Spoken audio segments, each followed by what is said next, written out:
Mi hermana abandonó a su bebé de un mes en mi porche helado a las 2 de la madrugada con una nota diciéndome que ahora era mi responsabilidad. Mis padres me dijeron que lo criara yo misma para saldar mi deuda con la familia. Pensaban que yo era solo una asistente solitaria y sin poder que limpiaría en silencio los desastres de su hija favorita, como siempre hacía. Así que sonreí, tomé al bebé y me preparé para mostrarles exactamente con quién se estaban metiendo. Lo que hice después los dejó sin hogar, en bancarrota y rogando mi perdón. Mi nombre es Carolina, y a mis 35 años conocía perfectamente el precio de ser la decepción de la familia. Ese precio solía pagarse con sonrisas forzadas en acción de gracias y llamadas ignoradas en mi cumpleaños. Pero en un martes helado de febrero, el precio apareció directamente en la puerta de mi casa. Antes de continuar con esta historia, dime desde dónde estás viendo en los comentarios. Dale like y suscríbete si alguna vez tuviste que limpiar los desastres tóxicos que dejó tu familia. Eran exactamente las 2:14 de la madrugada. La aguanieve de Boston caía de lado, convirtiendo mi entrada en una peligrosa capa de hielo negro. Yo estaba despierta revisando una estrategia de gestión de crisis para un cliente cuando sonó el timbre. No fue un sonido educado. Fueron 3 timbrazos frenéticos y penetrantes que resonaron en toda mi casa silenciosa. No esperaba una visita. Esperaba un desastre. En mi familia, esas 2 cosas siempre habían sido lo mismo. Ajusté mi bata polar contra el frío, abrí el cerrojo pesado y empujé la puerta de roble. El porche estaba completamente vacío. No había luces de coche en la calle ni ningún motor encendido en la entrada. Solo el viento invernal cortante silbando entre los árboles desnudos del jardín. Di un paso afuera, temblando, y estaba a punto de cerrar cuando un sonido leve y ahogado me dejó paralizada. Un pequeño quejido. Miré hacia abajo. Ahí, sobre el cemento helado, parcialmente protegido por una de mis macetas de cerámica, había una sillita de auto de cuero de alta gama. Dentro, envuelto en una fina manta que ya estaba empapándose con la lluvia helada, había un bebé. Mi sobrino Leo. Tenía exactamente un mes. Sujetado bajo el asa de plástico del portabebés había un papel de papelería personalizada. Del tipo caro, grueso, con las iniciales BH grabadas en dorado. No necesitaba leer la letra para saber que era de mi hermana menor, Valentina. Aún así, lo hice bajo la tenue luz amarilla del porche. La nota decía: Caro, ya no puedo con esto. Necesito encontrarme a mí misma. Tú no tienes marido ni hijos, y tu trabajito de asistente te deja mucho tiempo libre. Ahora es tu carga. No intentes buscarme. La mayoría de las personas habría entrado en pánico en ese momento. La mayoría se habría desplomado sobre el cemento helado, llorando o llamando al servicio de emergencias en estado de histeria. Yo no. Pasé toda mi infancia y mi vida adulta arreglando los desastres de Valentina. Cuando destrozó el auto de lujo de nuestro padre a los 17, fui yo quien la llevó a casa en silencio. Cuando abandonó 3 universidades privadas distintas, fui yo quien recogió sus cosas y resolvió todo el papeleo. Me agaché, tomé el portabebés y llevé a mi sobrino congelado al calor del recibidor. Sus labios temblaban, y sus pequeñas manos estaban cerradas en puños morados. Bienvenido al mundo real, pequeño, susurré mientras lo sacaba de la manta húmeda. Soltó un llanto fuerte que resonó en los techos altos del salón. Lo llevé directo a la cocina, manteniendo la respiración lenta y controlada. No entré en pánico porque toda mi carrera se basa en manejar desastres. Mi familia creía que yo era una secretaria glorificada en una agencia de marketing local. No tenían la menor idea de que era la fundadora y directora ejecutiva de Vanguard Crisis Public Relations. Paso mis días gestionando pesadillas de relaciones públicas de grandes empresas. Manejo espionaje corporativo, escándalos de malversación y divorcios de alto perfil antes de mi primer café. Una hermana que huye era un juego de niños. Mientras calentaba un biberón de fórmula que tenía en la despensa por si mis amigas venían con sus bebés, mi teléfono vibró con fuerza sobre la encimera de granito. Era un mensaje urgente del esposo de Valentina, Javier. Javier es analista de datos, brillante y amable. Mis padres siempre se opusieron a él, no por quién era, sino porque no encajaba en su imagen superficial y porque, según ellos, no ganaba lo suficiente. El mensaje decía: Carolina, ¿está contigo? Vació nuestras cuentas conjuntas. Todo. No encuentro a Leo. Miré al bebé, que ahora tomaba el biberón con ansias, su pequeño pecho subiendo y bajando con calma contra mi brazo. Tomé el teléfono con la mano libre y respondí con una sola frase. Ven a mi casa ahora mismo, Javier. Y trae un abogado. A la mañana siguiente, el sol de invierno brillaba con intensidad, reflejándose sobre la capa de hielo que cubría mi jardín. A las 9 en punto, el impecable Mercedes plateado de mis padres entró en mi entrada. No tocaron el timbre. Nunca lo hacían. Entraron con la llave de repuesto que, ingenuamente, les había dado 3 años atrás para emergencias. Carolina, ¿qué es todo este absurdo que nos escribiste? Anunció mi madre, Patricia, antes siquiera de quitarse su abrigo de piel. Mi madre era una mujer que valoraba las apariencias por encima de todo. Entró directamente a la cocina, sus tacones de diseñador resonando sobre el piso de madera. Mi padre, Roberto, venía detrás, mirando su reloj con impaciencia, como si mi casa fuera solo una parada molesta en su camino hacia algo más importante. Ambos se detuvieron en seco al ver el Moisés portátil en el centro del salón. Leo dormía profundamente, envuelto en una manta limpia y cálida. ¿Dónde está ella?, exigió Roberto, con el rostro enrojecido. No había preocupación en su voz por su nieto indefenso. Solo molestia por la inconveniencia. No levanté la voz. Simplemente caminé hacia ellos y les entregué la nota con las letras doradas que Valentina había dejado.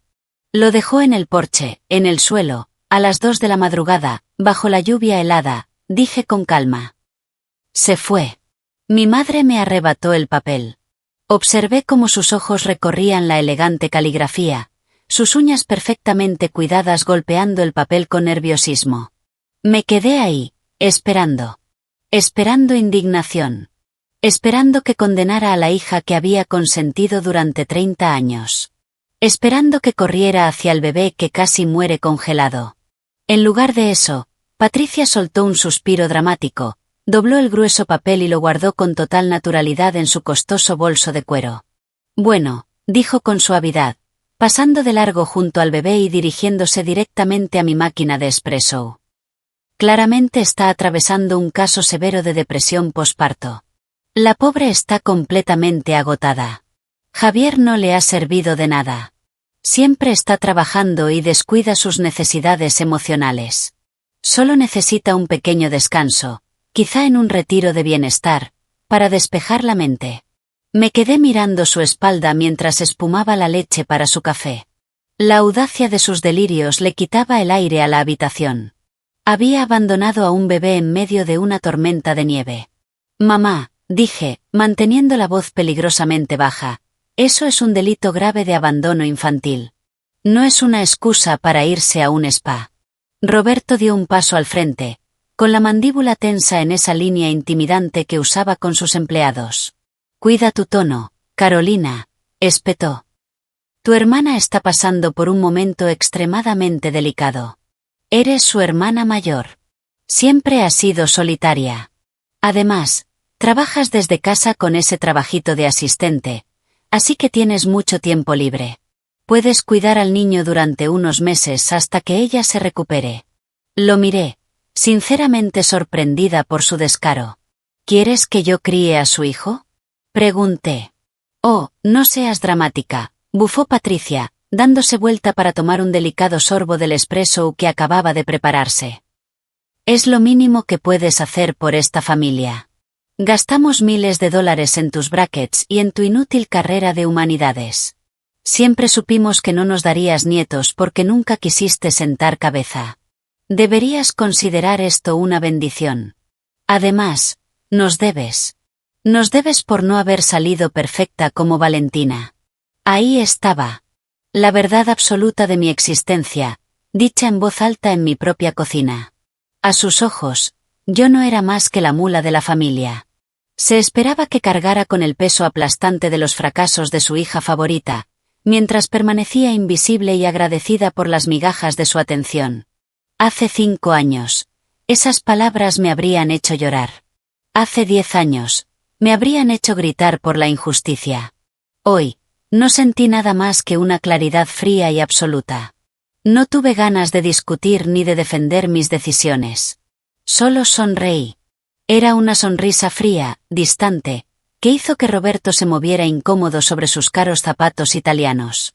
Está bien, dije en voz baja, sosteniendo su mirada hasta que apartó la vista. Les di la espalda y caminé hacia mi oficina. Entré y cerré las pesadas puertas francesas con cuidado. Para mi familia, esa habitación no era más que un rincón insignificante donde supuestamente respondía correos y agendaba reuniones sin importancia. En realidad, era el centro de operaciones de Vanguard Crisis Public Relations. Mi escritorio de caoba pulida sostenía 3 monitores de alta resolución, y los archivadores de acero estaban protegidos con cerraduras biométricas de última generación. Ni siquiera pasé por mi estación de trabajo habitual. Fui directamente a la impresora láser de alta capacidad en la esquina. En la bandeja de salida me esperaba un conjunto de documentos legales recién impresos. Exactamente a las 4 de la madrugada, mientras el bebé finalmente dormía, había despertado al principal abogado de derecho familiar de mi firma. Le pagué un adelanto de emergencia que rivalizaba con la cuota anual del club de campo de mi padre para que redactara esos documentos de inmediato. Eran completamente sólidos. Tomé el documento principal y lo revisé rápidamente.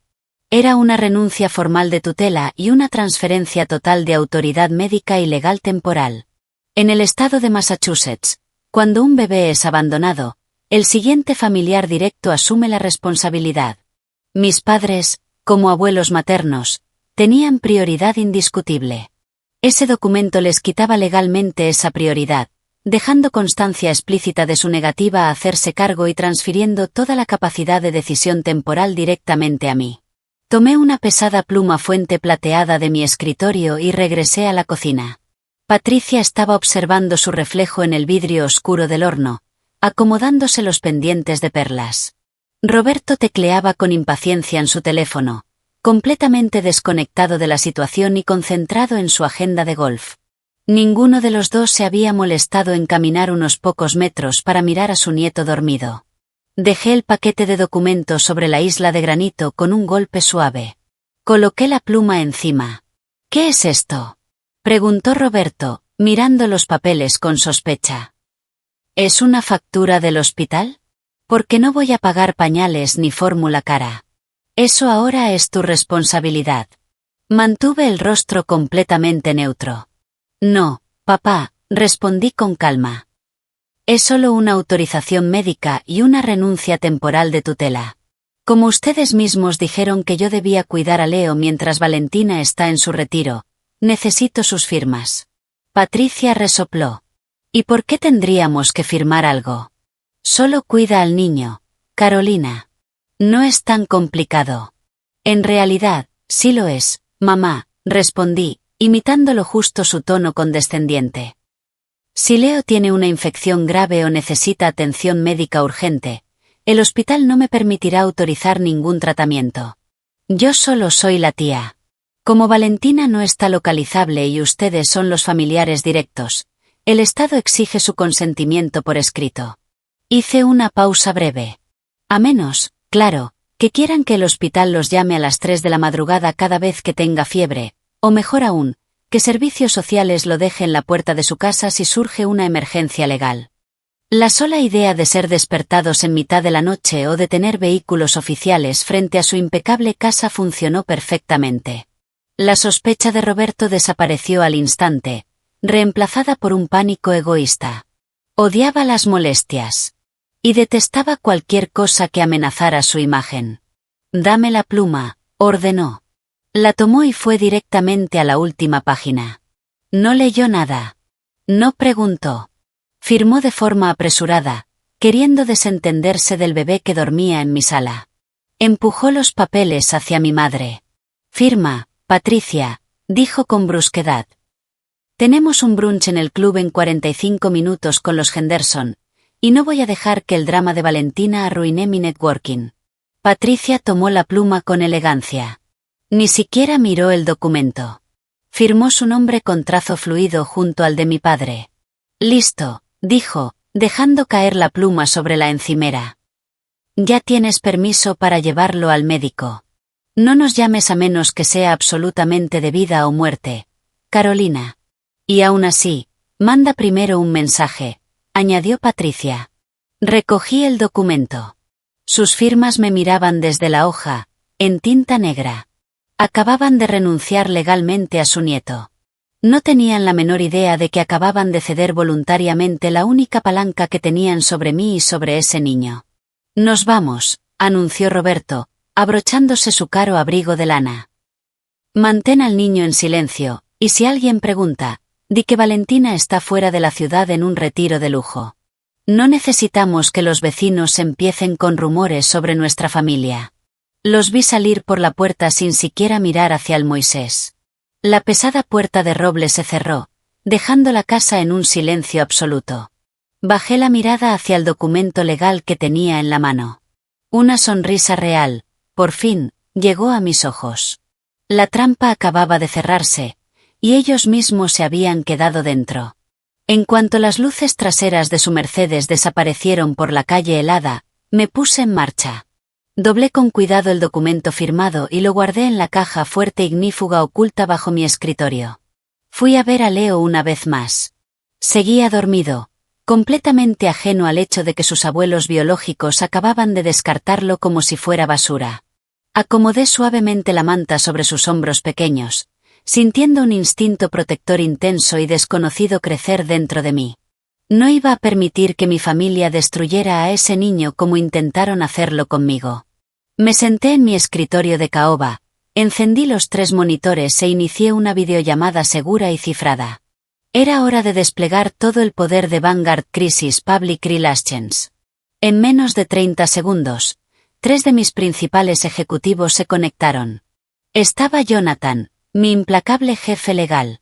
David, mi analista forense financiero, capaz de rastrear un solo dólar perdido a través de complejas redes offshore. Y Rachel, especialista en contención mediática. Ellos creían que estaban entrando un domingo por la mañana para resolver una crisis corporativa de alto nivel. No tenían idea de que el objetivo era mi propia hermana.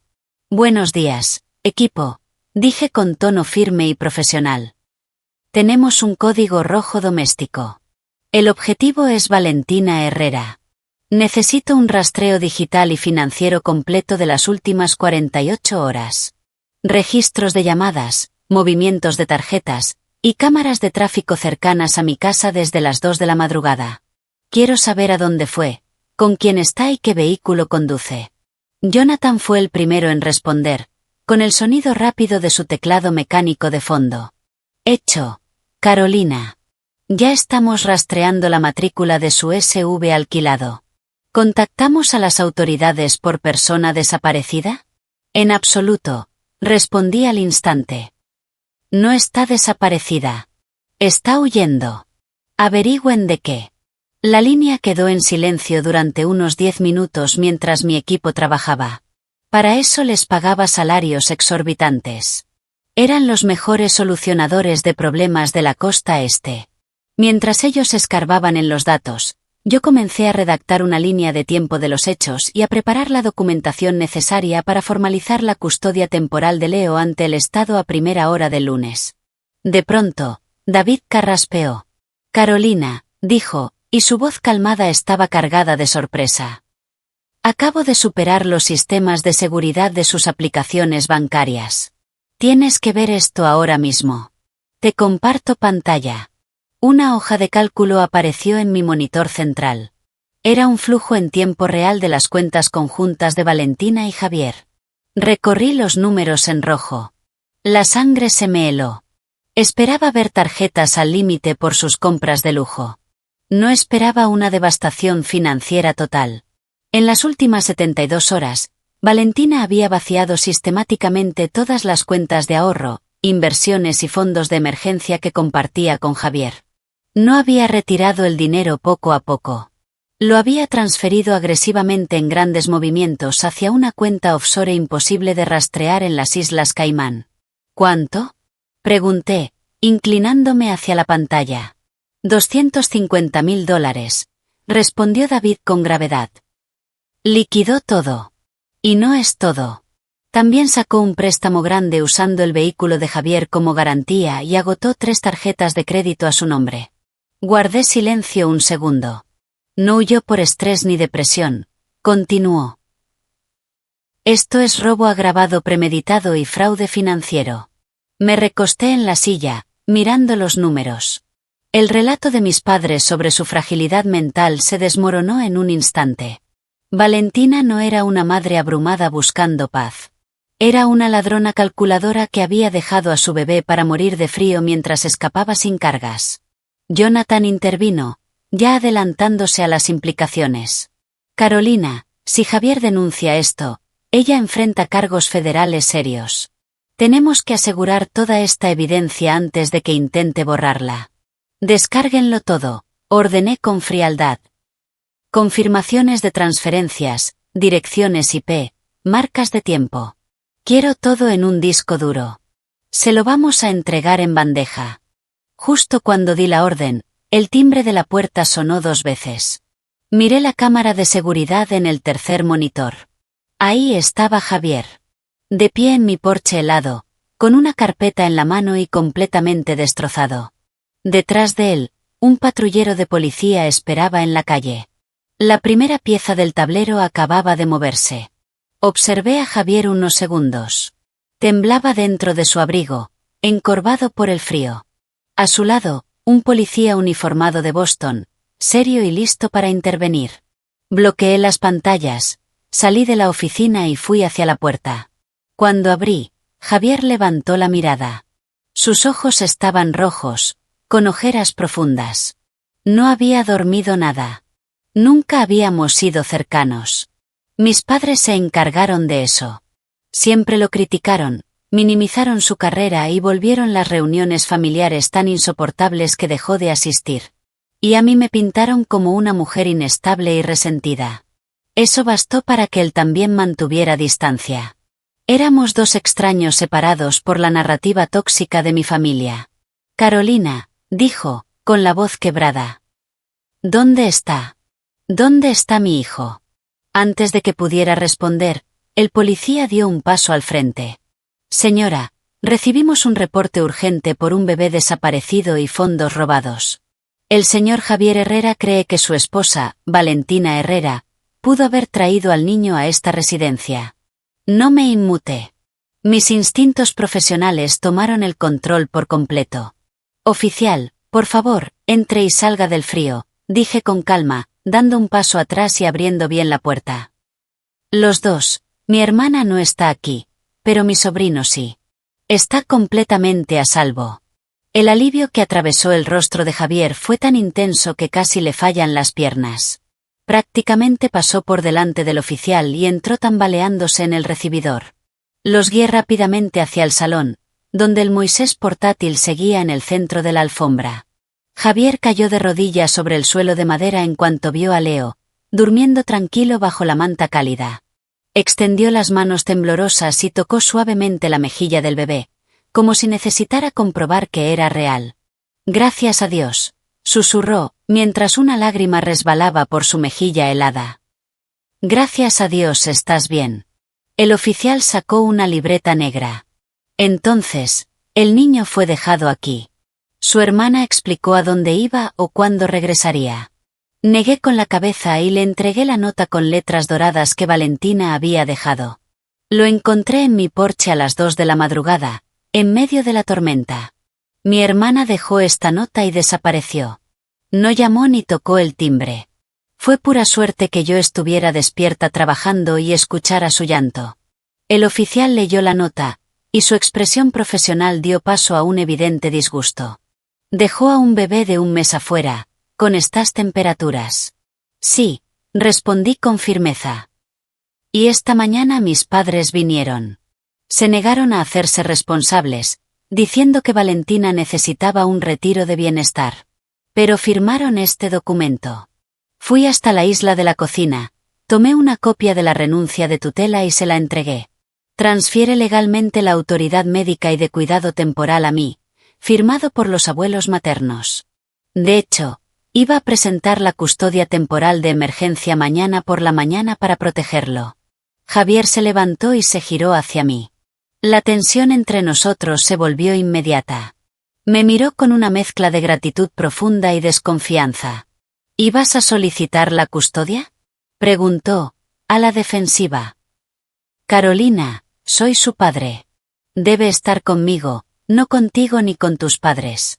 Lo miré directamente, dejando caer por completo la máscara cordial. Javier, los dos sabemos que mi familia te ha tratado pésimo desde el primer día. Y sé que te han dicho cosas horribles sobre mí. Pero necesitas escucharme con atención. Yo no soy tu enemiga. No pedí la custodia para apartarlo de ti. Lo hice para construir un muro legal que impida que mis padres lo usen como herramienta cuando entiendan el desastre que Valentina acaba de crear. Javier frunció el ceño, cruzando los brazos. ¿A qué te refieres con desastre? Ya le dije al oficial que vació nuestras cuentas. Es grave, pero es dinero. Respiré hondo. Es mucho peor que eso. Necesito que le pidas al oficial que espere afuera unos minutos y que vengas a ver mi computadora. Tengo pruebas de lo que hizo, y va a cambiarlo todo. Javier se volvió hacia el policía. Oficial, ¿podría darnos 5 minutos en privado?, dijo con la voz tensa. Necesito ver esto antes de hacer cualquier declaración. El oficial asintió. Estaré afuera, en la patrulla. Tómese su tiempo, pero no toque ni altere ninguna evidencia. La puerta se cerró, dejándonos solos en la casa silenciosa, interrumpida solo por la respiración suave del bebé. Sígueme, le dije. Lo guié hasta mi oficina. Abrí las puertas francesas y señalé la silla frente a mi escritorio. Javier se dejó caer, cubriéndose el rostro con las manos por unos segundos. Antes de mostrarte esto, debes saber que mi equipo ya está rastreando su huella digital, expliqué mientras activaba los monitores. Pero primero dime, ¿cómo logró mover $250.000 sin activar alertas ni necesitar tu autorización? Javier soltó una risa amarga. No solo tomó el dinero, preparó todo. Hace 2 días fue a la comisaría. Denunció violencia doméstica y pidió una orden de restricción urgente. Dijo que yo era inestable, que la había amenazado y que planeaba vaciar nuestras cuentas y huir. Todo era mentira, pero actuó como víctima perfecta. Hizo una pausa.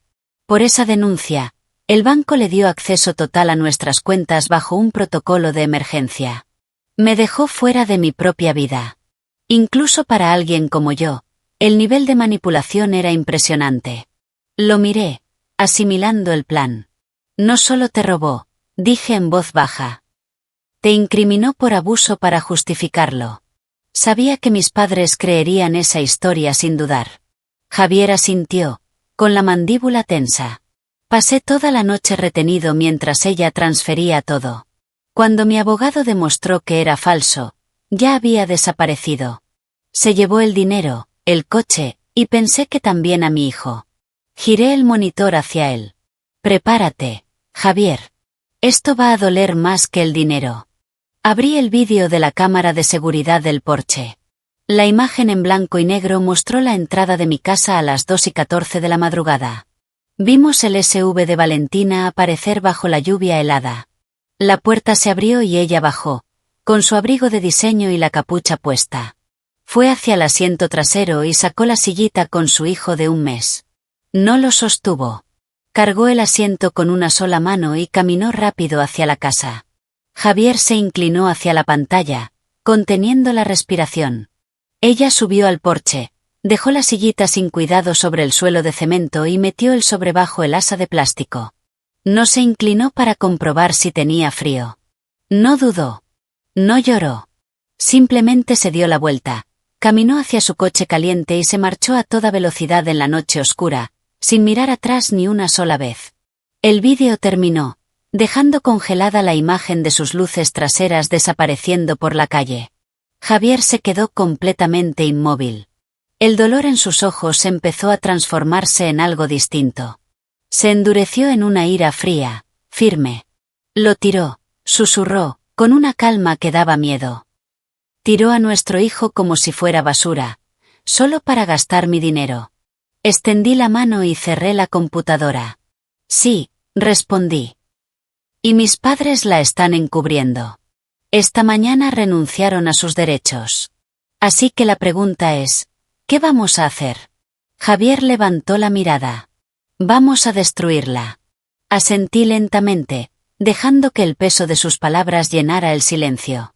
Destruir a mi hermana ya no era una reacción emocional. Era un objetivo necesario. Bien, dije con firmeza. Si vamos a hacer esto bien, no podemos actuar desde la emoción. Tenemos que ser quirúrgicos. Valentina cree que ya ganó. Cree que estás atrapado por su denuncia falsa. Y cree que yo soy la hermana mayor obediente que va a criar a su hijo en silencio mientras nuestros padres la cubren. Vamos a dejar que crean eso, hasta el momento exacto en que cerremos la trampa. Javier exhaló con fuerza, frotándose las sienes. No puedo volver a mi casa, Carolina. La policía la tiene retenida como posible escena por su denuncia. Y aunque no fuera así, no pienso pisar el lugar donde planeó todo esto. Ya había anticipado ese problema. No vas a ningún lado, le dije.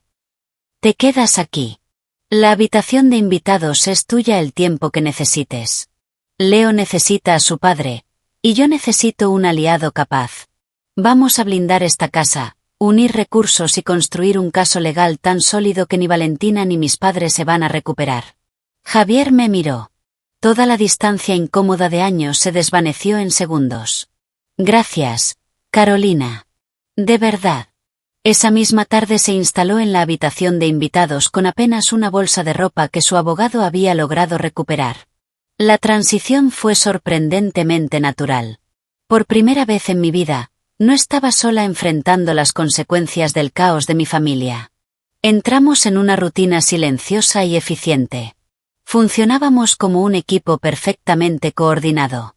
Cuando Leo se despertaba llorando a las 3 de la madrugada, Javier ya estaba calentando el biberón mientras yo cambiaba el pañal. Cuando él pasaba horas al teléfono con sus abogados, desentrañando el desastre financiero, yo me llevaba a Leo a la oficina y lo acunaba mientras dirigía mi empresa. No hablábamos del cansancio. No hacía falta. La traición compartida nos unía más que cualquier lazo de sangre. Durante el día, mi casa se convirtió en un centro de operaciones. Contraté a los mejores especialistas en seguridad para reforzar todo. Instalamos cámaras ocultas, reforzamos puertas y montamos un servidor seguro en el sótano para almacenar la evidencia.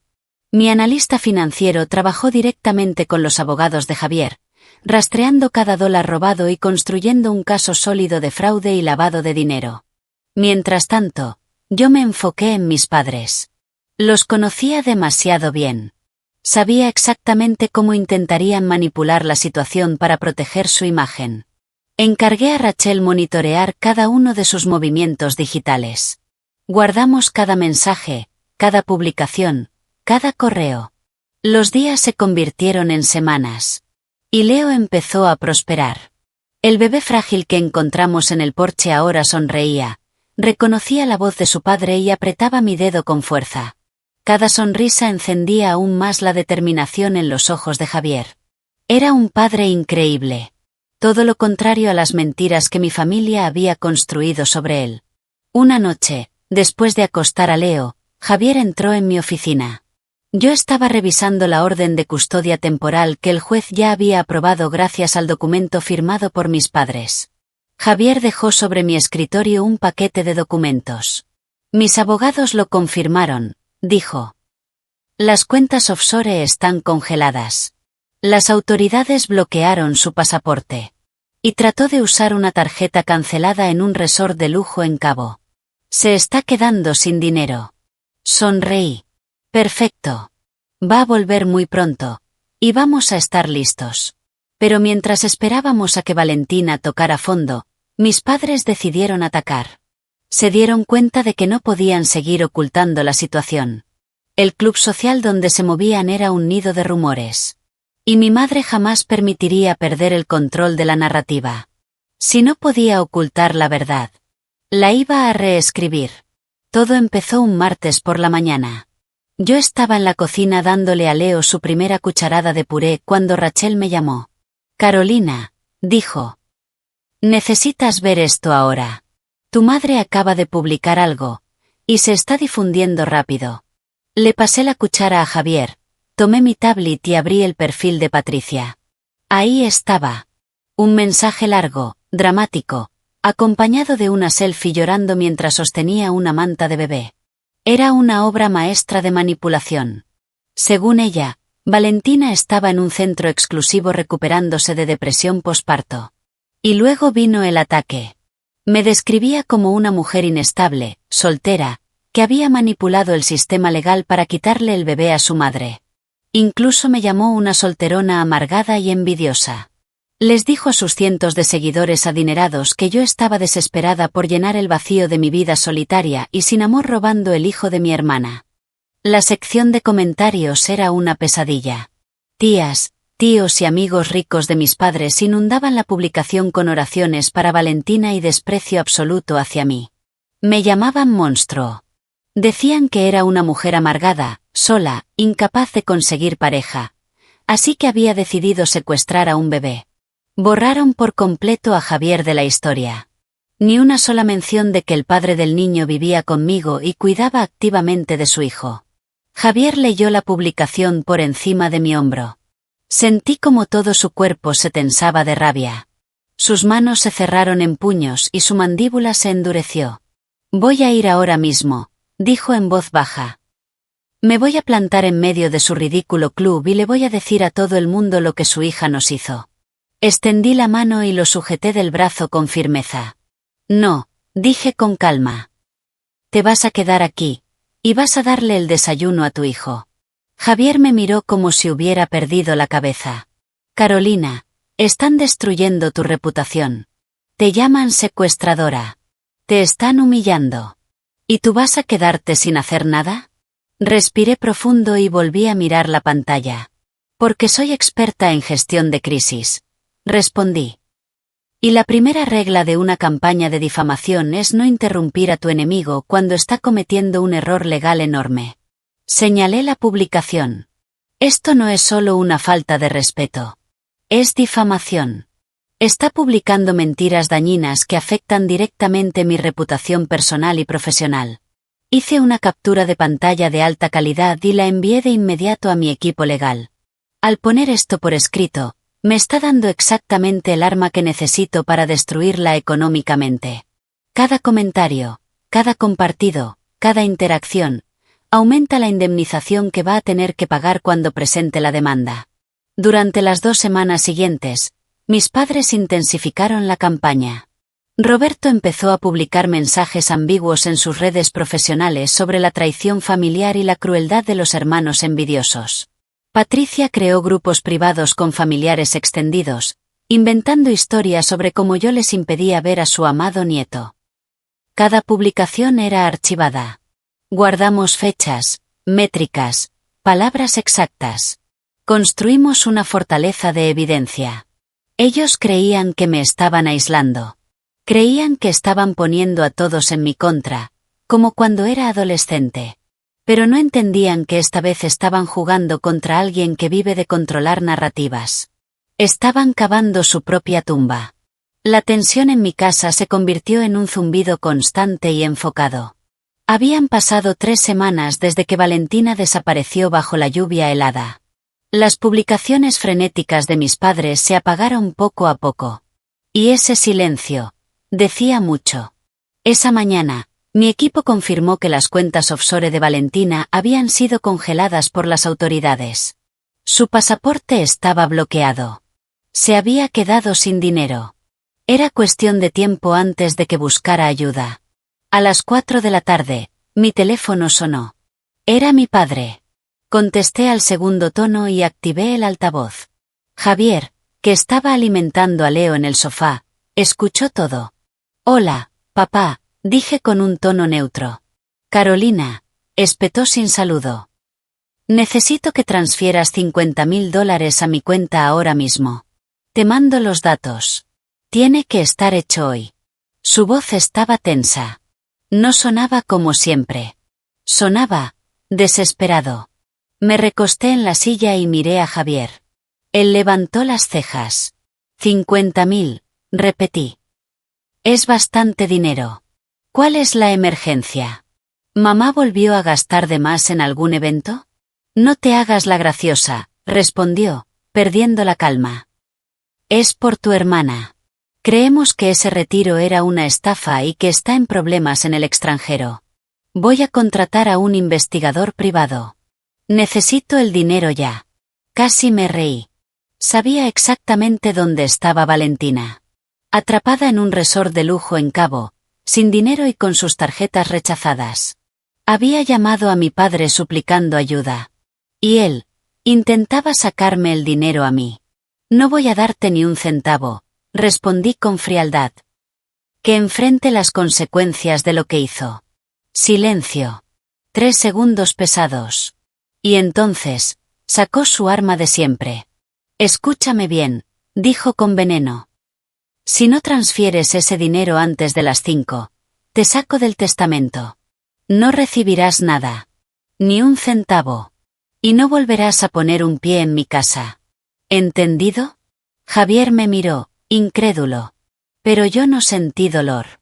Sentí algo mucho mejor. Victoria. Se me escapó una risa. ¿Te estás riendo? Rugió mi padre.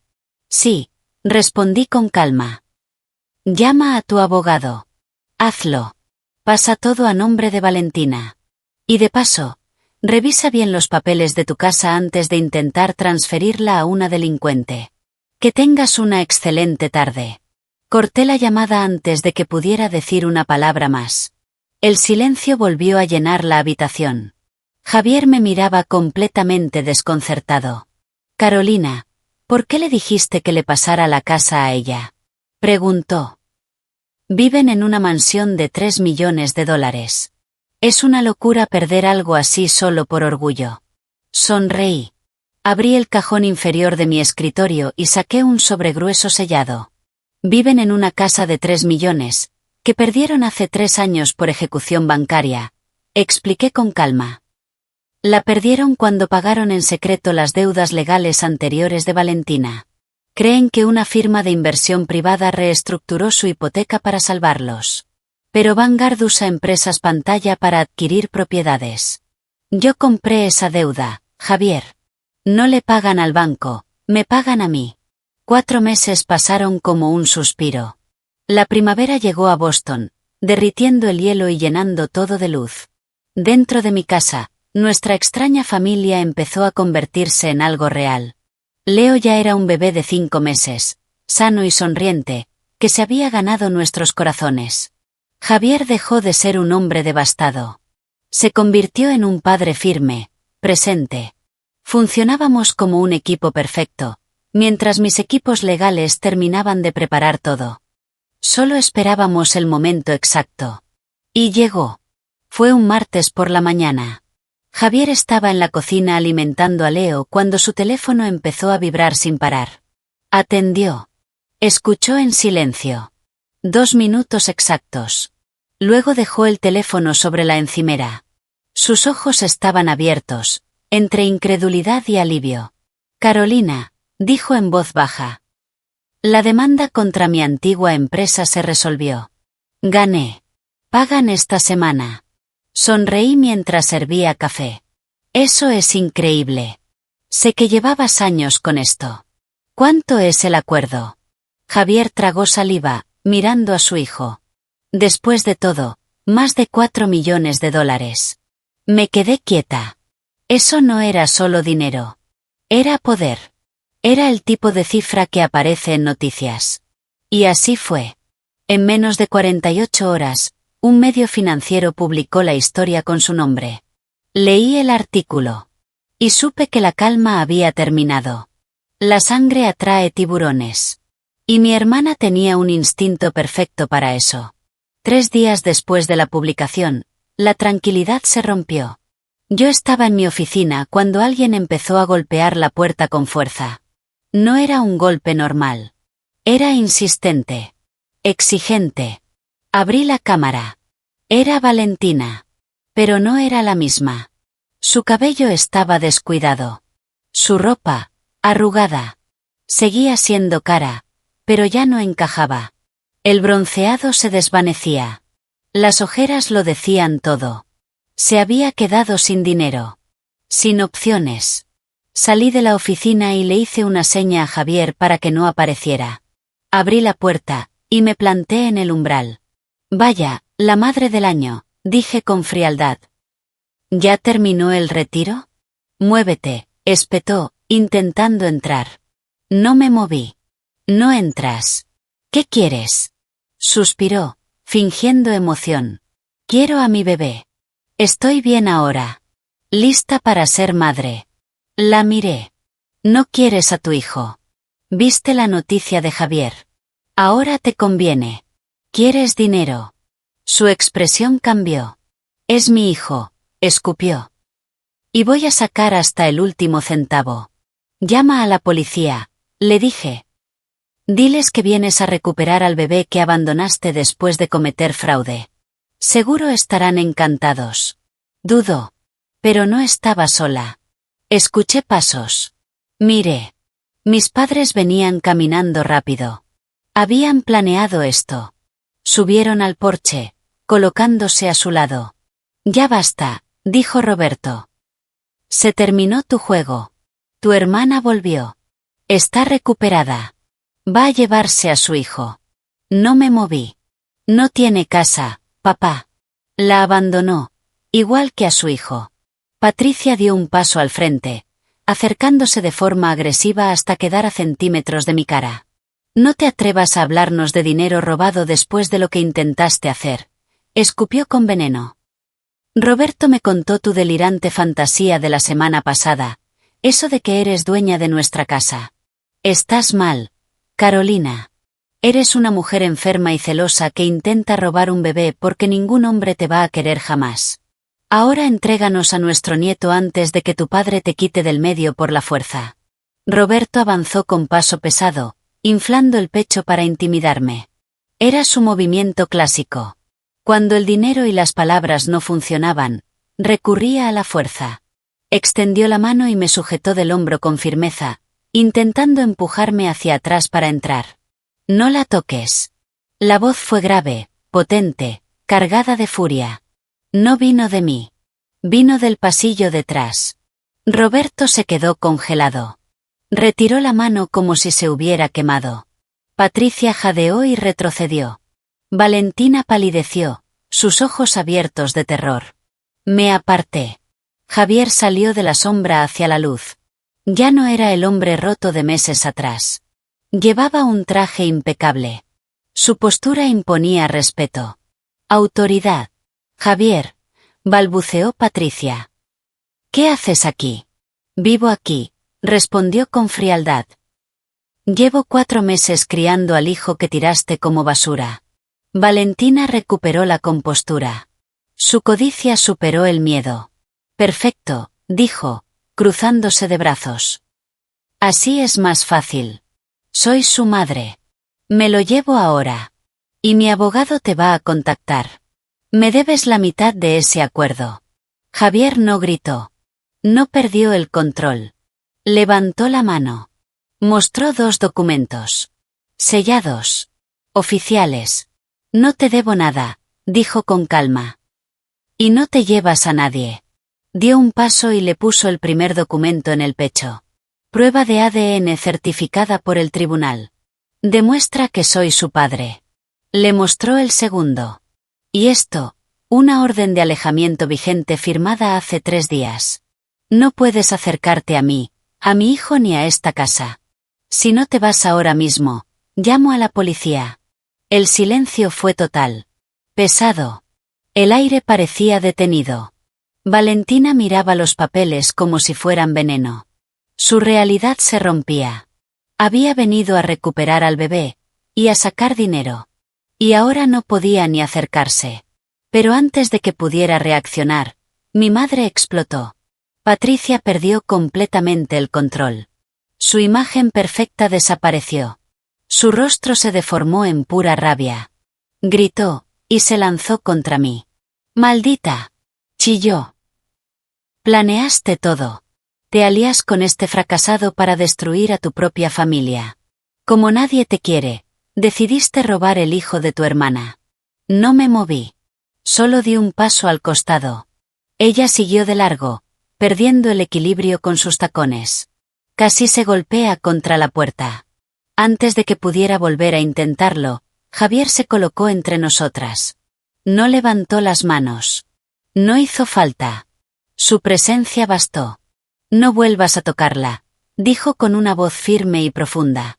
Si das un solo paso más hacia Carolina, haré que mis abogados incluyan tu nombre en esa orden de alejamiento antes de que termine el día de hoy, advirtió Javier, con una voz baja, firme y cargada de una furia contenida que imponía respeto inmediato. Roberto, negándose rotundamente a ser intimidado en público por alguien a quien siempre había considerado inferior, infló el pecho y señaló a Javier con un dedo grueso que temblaba ligeramente.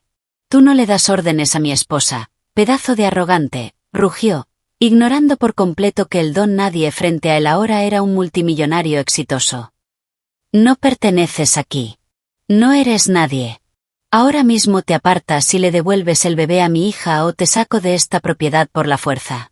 Estás invadiendo el porche de mi hija, y no voy a dudar en usar la fuerza para proteger a mi familia de un oportunista como tú. Al ver a su padre defendiéndola con amenazas físicas, Valentina recuperó el valor que había perdido segundos antes. Metió la mano en su bolso de diseñador y sacó su último modelo de teléfono, levantándolo como si fuera un arma cargada. Esto es absolutamente ridículo, gritó, con las manos temblando por una mezcla volátil de rabia y nerviosismo. Esos documentos son falsos. Los imprimieron de internet solo para asustarme. Sus ojos se clavaron en los míos. Javier, siempre fuiste un manipulador mentiroso y abusivo. Y tú, Carolina, estás completamente enferma por ayudarlo en este juego enfermizo. Voy a llamar a la policía ahora mismo. Tocó la pantalla iluminada con decisión, asegurándose de que los vecinos pudieran escucharla. Estoy marcando al número de emergencias en este mismo instante, amenazó en voz alta. Les voy a decir que mi hermana desequilibrada y mi exmarido violento han secuestrado a mi hijo. Les diré que lo tienen retenido contra mi voluntad dentro de esta casa. Van a venir policías armados, los van a arrestar por secuestro, y yo me voy a ir de aquí con Leo en 5 minutos. Se acabó. ¿Lo entienden? Me apoyé con tranquilidad contra el marco de la puerta, sin mover un solo músculo. Adelante, le dije con calma. Haz la llamada. De verdad, te lo pido. Hice una breve pausa. Pero antes deberías saber algo. La comisaría local ya tiene un expediente enorme con tu nombre. Incluye el vídeo de seguridad donde abandonas a tu hijo recién nacido sobre el cemento helado, la denuncia falsa por violencia doméstica contra Javier, y los registros bancarios que prueban el fraude federal que cometiste. Así que sí, llama ahora mismo. Le ahorrarás mucho trabajo a las autoridades. Valentina se quedó mirando la pantalla. Su dedo quedó suspendido. Su mano empezó a temblar con tanta fuerza que casi deja caer el teléfono. Levantó la vista lentamente y miró a nuestro padre, suplicando en silencio que arreglara la situación como siempre había hecho. Pero Roberto no dijo nada. Se quedó completamente quieto, mirando a Javier, claramente descolocado por la realidad que ya no podía ignorar. Guarda el teléfono, ordené con firmeza, cortando la tensión como un cuchillo. Y entren. Los tres dudaron. Pero no tenían otra opción. Javier dio un paso atrás estratégicamente. Ellos entraron. Los conduje directamente a la cocina y me detuve detrás de la gran isla de granito. Abrí mi maletín de cuero y saqué una carpeta legal impecable. Roberto golpeó la encimera con fuerza, intentando recuperar el control. No me importa qué papeles hayas preparado, Carolina, gruñó. Hoy nos llevamos al niño. No puedes robarle un hijo a su madre. Abrí la carpeta con calma y saqué una sola hoja. En realidad, sí puedo, respondí. especialmente cuando los abuelos entregan legalmente la tutela. Deslicé el documento hacia él. Roberto frunció el ceño, completamente confundido. Patricia se inclinó a su lado. Era exactamente el documento que habían firmado en esa misma cocina meses atrás. ¿Qué es esto?, exigió Patricia, leyendo con dificultad. Es la renuncia voluntaria de tutela y autoridad médica, expliqué con precisión. El día que se negaron a hacerse responsables de Leo, mandé redactarlo. Y ustedes lo firmaron sin leerlo. El rostro de Roberto perdió todo color. Nos engañaste. No, respondí, inclinándome hacia adelante. Les di una opción. Y eligieron su comodidad. Metí la mano en la carpeta y saqué un segundo documento. Este era más grueso. Sellado oficialmente. Lo dejé caer con fuerza sobre la encimera. El sonido retumbó en la habitación.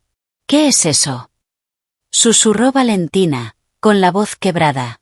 La miré directamente. Eso es el final. Valentina tomó el documento con manos temblorosas y lo abrió. Sus ojos recorrieron las primeras líneas. No solo le otorgaron la custodia total a Javier, continué, con una calma absoluta. El juez determinó que eres un peligro directo para el niño. El silencio fue total. El tribunal ha revocado de forma permanente tus derechos parentales. Seguí. No tienes custodia. No tienes derecho a visitas. No tienes ningún derecho legal sobre Leo, ni sobre el dinero de Javier. El documento resbaló de sus manos. Cayó al suelo como si quemara. Valentina se desplomó de rodillas sobre la madera. Un sollozo ahogado salió de su garganta. Luego otro. Y otro. Se cubrió el rostro con las manos, llorando de forma descontrolada, completamente rota frente a todos. Por primera vez en toda su vida privilegiada, no había rescate, ni excusa conveniente, ni absolutamente ninguna salida. Levántate de mi suelo y sal de mi casa, le dije a Valentina, con la voz completamente vacía de cualquier rastro de compasión. Tienes exactamente 10 segundos para irte antes de que Javier llame a la policía por violar una orden judicial. Roberto la agarró bruscamente del brazo y la levantó del suelo de madera. Su rostro era una máscara rígida de furia y humillación. Me señaló con un dedo tembloroso. Esto no ha terminado, Carolina, escupió. ¿Crees que puedes usar a un juez corrupto para quitarme a mi nieto y humillar a esta familia? Te voy a destruir. No tienes idea de lo que soy capaz de hacer. No me importa de lo que seas capaz. Respondí con frialdad mientras abría la puerta. Sal de mi propiedad ahora mismo. Patricia prácticamente arrastró a Valentina, que seguía llorando desconsoladamente, mientras Roberto lo seguía lleno de rabia. Cerré la puerta con fuerza. El sonido del cerrojo resonó con un aire definitivo. Javier soltó un suspiro profundo y se apoyó contra la pared. Me miró. Cansancio. Alivio. Lo logramos, susurró. Negué suavemente. Ganamos la batalla legal, le corregí. Pero no la guerra. Fui hacia las pantallas de seguridad. Mi padre funciona con ego e imagen. Acabamos de destruir ambas cosas. En privado. Va a contraatacar. Y lo hará donde se siente fuerte. En lo social. Y tenía razón. Mi padre no acepta perder. Mucho menos frente a la hija que siempre subestimó. Exactamente una semana después, recibí un sobre en mi buzón. Color crema. Sellado con el emblema familiar en cera dorada. Lo abrí mientras Javier alimentaba a Leo. Dentro había una invitación elegante. Una gran cena familiar de primavera. Sábado por la noche. Lista de invitados. Toda la familia y la élite del club. Entré a la cocina y se la pasé a Javier. La leyó, confundido. ¿Una cena? ¿Después de todo esto? No es una cena, respondí, sirviéndome agua. Es una emboscada. Me apoyé en la encimera. Ya no tiene base legal. Sus abogados se lo habrán dejado claro. Así que vuelve a lo único que le queda, la presión social. Javier negó con la cabeza. No entiendo. ¿Qué gana con eso? Va a llenar el lugar de gente. Familia. Amigos ricos. Va a actuar como víctima, y me va a exigir en público que entregue al niño. Cree que la presión, los comentarios, las miradas, me van a romper. Hice una pausa. Cree que sigo siendo esa niña que evitaba conflictos. Javier dejó la invitación sobre la mesa. Está loco. No vamos a ir. Tomé un sorbo de agua. Sonreí. Sí vamos a ir. Me miró, sorprendido. Vamos a ir bien vestidos. Vamos a entrar, y vamos a dejar que haga su show. ¿Por qué haríamos eso? Preguntó. Lo miré directamente. Porque reunió a todos en un solo lugar. Y sería una falta de respeto no darles el espectáculo que esperan. Mi sonrisa se volvió más fría. Pasé toda mi vida protegiendo su imagen. Se acabó. Voy a usar su escenario, para destruirlo. Javier me observó unos segundos. Y luego sonrió. Dime qué me pongo. El sábado llegó. Aire fresco. Cielo despejado. El evento ya no sería en la casa familiar. Mi padre cambió la ubicación. Eligió el salón más exclusivo del club. Control total. Apariencias perfectas. Javier detuvo su coche frente a la entrada. Nuevo. Impecable. El personal reaccionó de inmediato. Bajamos. Leo se quedó en casa, bajo vigilancia profesional y seguridad privada. No lo iba a exponer. Esta no era una reunión familiar. Era una ejecución. Yo no iba vestida como la hija invisible. Iba vestida como directora ejecutiva. Traje verde esmeralda. Estructura marcada. Tacones negros.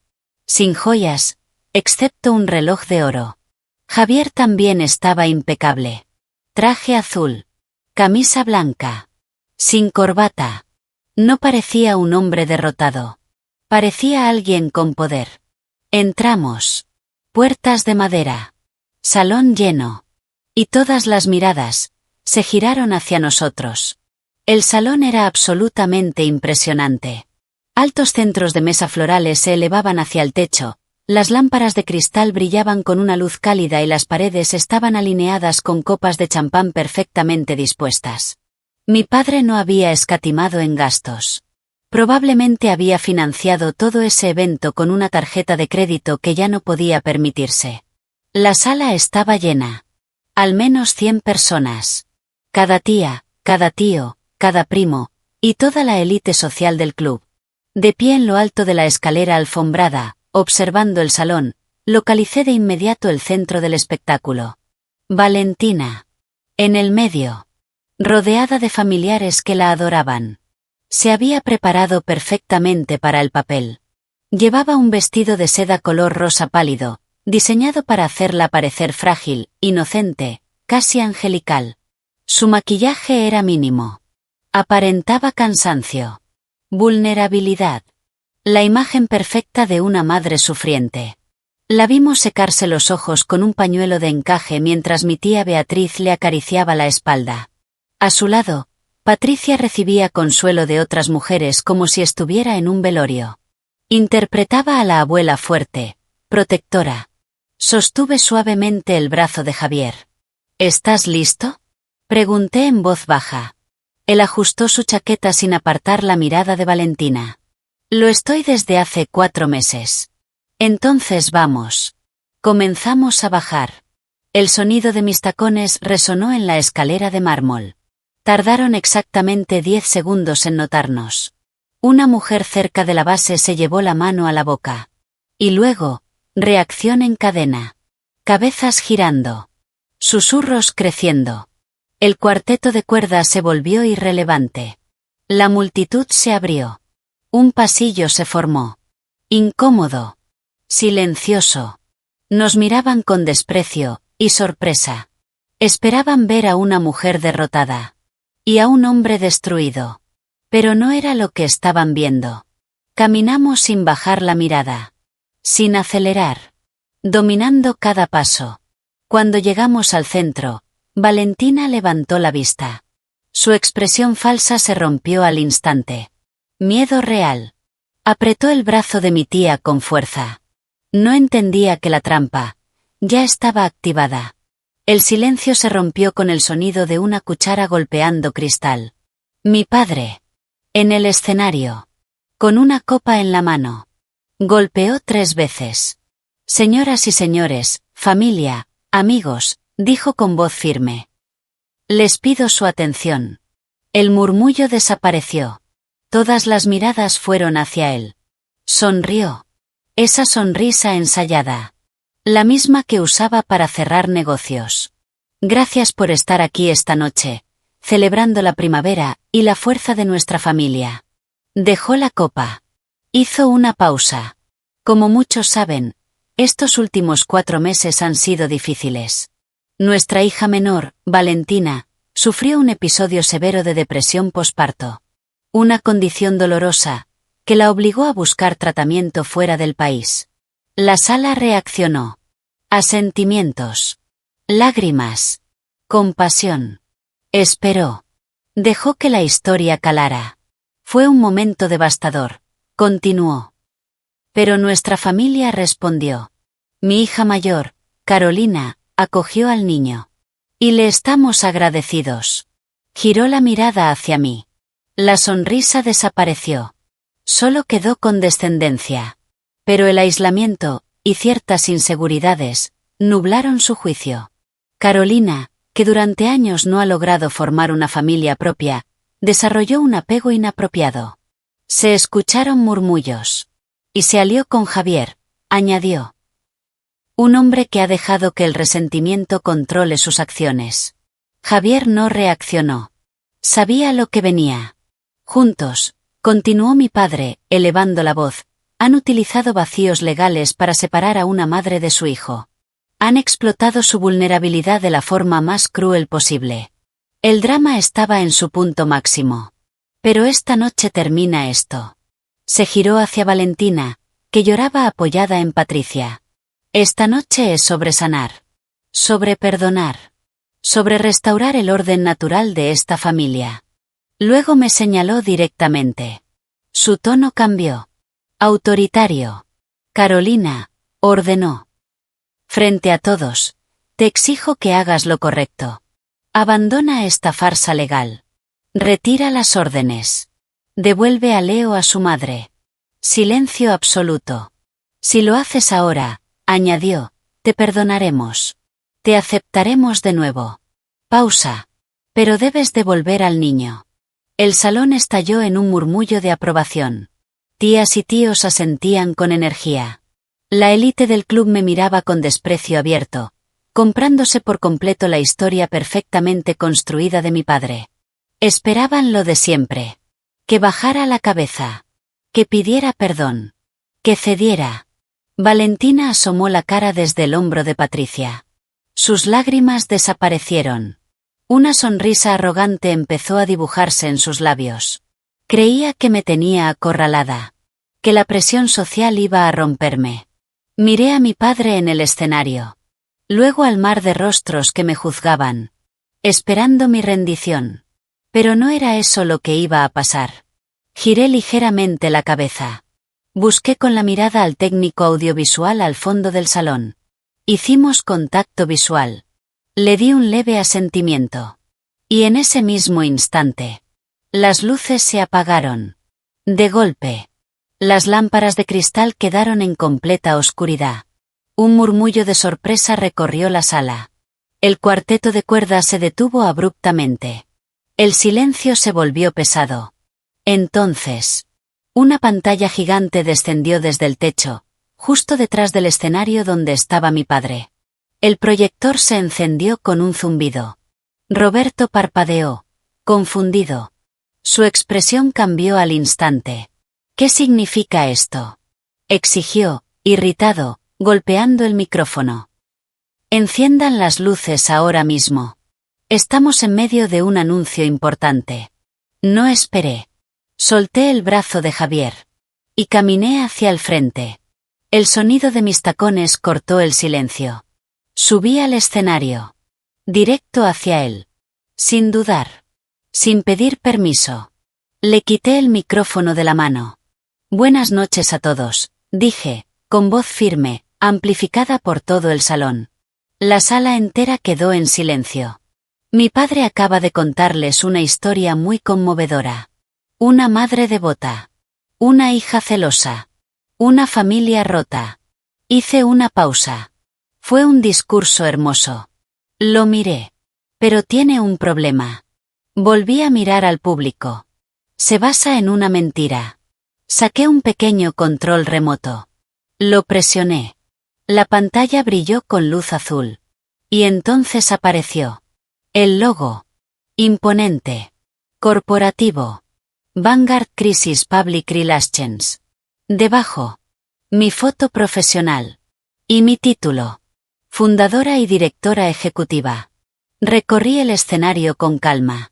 Durante 10 años, continué, mis padres les dijeron que yo trabajaba desde casa respondiendo correos para una agencia local. Que era un fracaso. Miré a la multitud. Lo hicieron porque así era más fácil elevar a su hija perfecta. Respiré. Pero eso, era una mentira. Silencio total. Mi nombre es Carolina. Y soy la fundadora y directora ejecutiva de Vanguard Crisis Public Relations. La reacción fue inmediata. No eran personas cualquiera. Eran empresarios. Ejecutivos. Políticos. Y sabían perfectamente lo que eso significaba. Todos reconocieron el nombre de Vanguard al instante. No hubo dudas, ni susurros de ¿qué será eso? Hubo reconocimiento inmediato.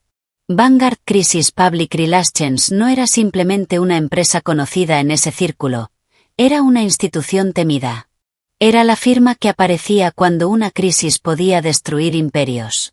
La que manejaba espionaje corporativo, fraudes multimillonarios y los divorcios más sucios de la élite. La que protegía reputaciones, o las enterraba para siempre. Un murmullo profundo, creciente, recorrió el salón. No era curiosidad. Era respeto, mezclado con incomodidad. Vi cómo el director ejecutivo de una gran empresa tecnológica se inclinaba hacia su esposa, visiblemente impactado, susurrando mi nombre con urgencia. Él sabía perfectamente quién era yo. El año anterior, había firmado un contrato de 7 cifras con mi firma para evitar que una filtración de datos destruyera su compañía. Y no era el único. Varios rostros cambiaron en segundos. Lo que antes era desprecio, se transformó en cautela. Lo que antes era juicio, ahora era cálculo. Roberto seguía mirando la pantalla. Su expresión ya no era de superioridad. Era de desorientación. De pérdida total de control. Su rostro se volvió gris. Sus ojos iban de mi nombre, al público, a Javier. Por primera vez en su vida. No entendía la situación. Y eso lo descolocaba por completo. Intentó reaccionar. Demasiado tarde. Avanzó hacia mí con un movimiento brusco, extendiendo la mano para arrebatarme el micrófono. Carolina, detén esto ahora mismo, gruñó entre dientes, intentando mantener autoridad. Estás haciendo el ridículo delante de todos. Pero no llegó. Javier subió al escenario con una precisión impecable. No habló. No necesitó hacerlo. Se colocó entre nosotros. Recto. Firme. Impenetrable. Una barrera humana. Roberto se quedó congelado. Su mano suspendida en el aire. Recordó. La orden de alejamiento. La nueva realidad. El hecho de que ya no podía tocar, ni controlar, nada. Retrocedió medio paso. Y ese pequeño gesto. Lo dijo todo. Volví a mirar a la sala. El ambiente había cambiado por completo. El aire era distinto. Pesado. Tenso. Atento. Como especialista en gestión de crisis, continué, con voz clara y firme, mi trabajo consiste en identificar la verdad cuando alguien intenta enterrarla bajo una narrativa cuidadosamente construida. Comencé a caminar lentamente por el escenario. Controlando el ritmo. Controlando la atención. Y esta noche, añadí, mirando de reojo a mi padre, hemos sido testigos de una narrativa, extremadamente conveniente. Algunas miradas se cruzaron. Se nos ha presentado una historia emocionalmente efectiva, seguí. Una madre vulnerable. Una hija problemática. Un conflicto familiar que puede resolverse con compasión. Pausa. Pero hay un problema. Silencio. Los hechos no respaldan esa historia. Levanté el control remoto. Así que hablemos de hechos. Presioné. La pantalla cambió. Documentos bancarios. Nítidos. Ampliados. Irrefutables. La luz azul bañó todo el salón. Algunos invitados se inclinaron hacia adelante. Otros ya habían dejado de respirar con normalidad. Señalé con el puntero láser. Esta es una cuenta conjunta perteneciente a Javier y a mi hermana, expliqué. Y esta transacción ocurrió exactamente el mismo día en que, según esta versión, ella sufrió un colapso emocional. Dejé que el silencio creciera. Transferencia inmediata. El punto rojo se detuvo sobre la cifra. $250.000. Un murmullo más fuerte estalló. Esta vez no había empatía. Había shock real. En cuestión de minutos, continué, ese dinero fue transferido a una estructura offshore diseñada para evitar rastreo. Caminé lentamente. No fue impulsivo. No fue confuso. No fue accidental. Miré directamente hacia el centro del salón. Fue deliberado. Giré levemente hacia Valentina. Vaciar los ahorros de tu marido no es un síntoma de depresión. Mi voz se endureció. Es un acto criminal. El impacto fue inmediato. Pero no terminé. Presioné de nuevo. La pantalla cambió. Un informe policial apareció. Redactado parcialmente. Pero inequívoco. Su nombre. Su firma. Su declaración. Para ejecutar esta transferencia, continué, era necesario superar un sistema de seguridad bancaria que exige autorización dual. Pausa. Eso no se puede hacer, sin crear una excepción legal. Miré al público. ¿Y cómo se crea esa excepción? Silencio absoluto. Con una denuncia. Señalé el documento. Mi hermana se presentó en una comisaría, y presentó una denuncia por violencia doméstica contra Javier. Un murmullo más fuerte recorrió la sala. Algunas personas negaban con la cabeza. Declaró bajo juramento que su vida estaba en peligro. Seguí. Que él era violento. Que necesitaba protección inmediata. Negué lentamente. Todo falso. El ambiente cambió otra vez. Más pesado. Más incómodo. Esa denuncia activó un protocolo de emergencia. Continué. El banco le otorgó acceso total a las cuentas, eliminando la necesidad de cualquier autorización adicional. Señalé los números. En términos simples, utilizó una acusación falsa de abuso, para robar. El silencio fue total. Mientras tanto, añadí, señalando a Javier, él estaba en su oficina. Trabajando. Sin saber que acababa de ser bloqueado financieramente, y acusado legalmente al mismo tiempo. Javier no se movió. Pero ya no era visto como un acusado. Era visto como una víctima. Esto no es una crisis emocional, dije, recorriendo el salón con la mirada. No es un episodio de vulnerabilidad. No es una madre luchando por recuperarse. Pausa. Es fraude. Otra pausa. Es manipulación del sistema. Y finalmente. Es una estrategia. La sala estaba completamente en silencio. Nadie respiraba igual. Nadie pensaba igual. Pero eso no es todo, añadí, levantando nuevamente el control. Porque si vamos a hablar de lo que ocurrió realmente esa noche, entonces tenemos que ver la parte que nadie aquí ha visto. Presioné el botón. La pantalla parpadeó. Y cambió.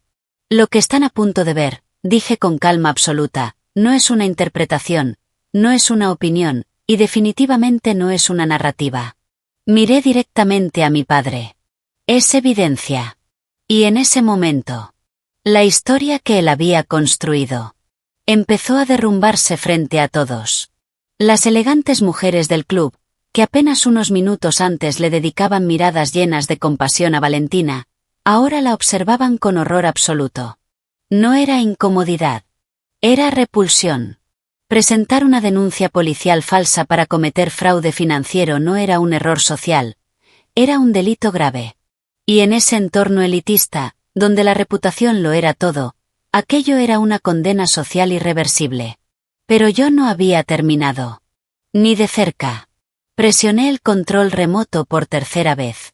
Los documentos bancarios en blanco y negro desaparecieron. La pantalla cambió abruptamente a una presentación en color, vibrante, imposible de ignorar. Extractos de tarjetas de crédito. Recibos detallados. Imágenes nítidas. Mi padre les dijo que Valentina estaba recuperándose en un exclusivo retiro de bienestar. Dije, dejando que una ligera ironía entrara en mi voz por primera vez. Señalé la pantalla. Según estos registros congelados de sus tarjetas, ese centro médico especializado era en realidad el resort de lujo Gran Velas, en Cabo San Lucas, México. El murmullo creció. Apunté con el láser a los cargos. Tratamiento intensivo, según su versión. Suites frente al mar de $5.000 por noche. Masajes diarios en pareja. Servicio a la habitación con champán de alta gama. Algunas personas comenzaron a negar con la cabeza. Otros se quedaron completamente inmóviles. Pero aún faltaba lo peor. Y estas imágenes, continué, moviendo el puntero hacia la derecha, son el cierre definitivo. La pantalla mostró fotografías en alta definición. Valentina. En una playa impecable. Bikini de diseñador. Piel bronceada. Una copa enorme en la mano. Riendo. Sin preocupaciones. Sin culpa. Pero lo más evidente. No estaba sola. En cada imagen aparecía abrazada a un hombre. Alto. Atlético. Claramente no su esposo. Esta, dije en voz alta, por encima de los murmullos, es la realidad de su depresión posparto. La sala explotó en susurros. No huyó por estar abrumada, continué. Huyó para disfrutar unas vacaciones de lujo con su amante, usando dinero robado, liberándose completamente de su hijo y su matrimonio. El impacto fue inmediato. Mi tía Beatriz, que minutos antes la consolaba, se apartó de ella como si la hubiera quemado. Una copa de cristal cayó al suelo y se rompió con un estruendo seco. Nadie miró. Nadie apartó los ojos de la pantalla. Valentina estaba en el centro de todo. Inmóvil. Su imagen de víctima, destruida. Su rostro se volvió rojo. No de tristeza. De vergüenza. Patricia intentó cubrirla con sus manos. Demasiado tarde. El daño ya era irreversible. Roberto se aferró al borde del escenario. Sus nudillos blancos. Hackeaste sus cuentas, murmuró, con la voz débil. Eso es ilegal. Lo miré directamente. No, papá, respondí con frialdad. Se llama descubrimiento legal. No le di tiempo a reaccionar. Y mientras ella bebía champán en México, añadí, ¿quieren saber dónde dejó a su hijo de un mes? Presioné el control por cuarta vez. Las imágenes desaparecieron. La pantalla se volvió negra. Luego, blanco y negro. Cámara de seguridad. Visión infrarroja. En la esquina superior, el sello de tiempo brillaba en rojo. 2:14 de la madrugada. Hace 4 meses. El audio llenó la sala. El viento. Fuerte. Violento. La lluvia helada golpeando como piedras. Miren con atención, dije, con voz firme. Este es el momento exacto en que mi hermana decidió encontrarse a sí misma. En la pantalla, su SV apareció entrando rápidamente. Frenó bruscamente. La puerta se abrió. Y ahí estaba. Valentina. Sin lágrimas. Sin miedo. Con el rostro cargado de molestia. Llevaba abrigo. Estaba protegida. Caminó hacia la parte trasera. Abrió la puerta. Sacó la sillita con una sola mano. Un murmullo más fuerte que todos los anteriores recorrió el salón. Caminó hacia el porche. No lo abrazó. No lo protegió. Lo llevó como si fuera equipaje. Cuando llegó, no se agachó con cuidado. Lo dejó caer. El sonido del impacto contra el cemento helado retumbó por todo el salón. Algunas mujeres gritaron. Mi tío Jorge insultó en voz alta. En la pantalla, ella metió la nota bajo el asa. No acomodó la manta. No miró al bebé. No dudó. No lloró. Se dio la vuelta. Caminó. Entró al coche. Y se fue. Las luces rojas desaparecieron en la noche. Dejé el vídeo correr. 1 minuto entero. El viento. Y el llanto. Débil. Desesperado. De un bebé de 1 mes, abandonado. El salón entero estaba en silencio. Un silencio insoportable. Apágalo, sollozó mi tía Beatriz. Por favor. Presioné el control. La imagen quedó congelada. La sillita. Sola. En el frío. Me giré hacia el público. Mi hermana dejó a su hijo para que muriera de frío, mientras tomaba un vuelo hacia México con su amante. Silencio absoluto. Esa es la verdad. Pausa. Pero lo más grave, no es solo lo que ella hizo. Las miradas comenzaron a moverse. Lentamente. Hacia mis padres. Es lo que ellos hicieron después. Todos los ojos se posaron sobre Roberto y Patricia. Los llamé esa misma mañana. Continué. Vinieron a mi casa. Vieron a su nieto, abandonado, congelándose. Mi voz no tembló. Y se negaron a ayudar. El impacto fue total. Me dijeron que lo criara yo. Que no querían arruinar su domingo. Pausa. Firmaron documentos para desentenderse de él. Otra pausa. Y luego inventaron toda esta historia. Mintieron. Me difamaron. Todo, para proteger su imagen. El silencio ya no era incómodo. Era condena. Y esta vez. No había forma de escapar. Roberto se quedó completamente inmóvil sobre el escenario. Su rostro estaba cubierto de sudor frío. No era rabia. No era orgullo. Era miedo. Patricia, todavía temblando, intentó acercarse a una de sus amigas más cercanas del club, una mujer con la que había compartido años de almuerzos, eventos y apariencias cuidadosamente construidas. Pero la mujer retrocedió. No 1. No 2. 3 pasos completos hacia atrás. Como si Patricia fuera contagiosa. Como si estuviera viendo algo repulsivo. Ese pequeño gesto lo cambió todo. El círculo social que mis padres habían idolatrado durante décadas, acababa de darles la espalda. Eres un monstruo, Patricia, escupió la mujer con desprecio, su voz resonando en todo el salón. Los dos lo son. Las palabras quedaron suspendidas en el aire. Pesadas. Irreversibles. Patricia se quedó congelada. Sus ojos recorrían el salón frenéticamente. Buscando apoyo. Buscando complicidad.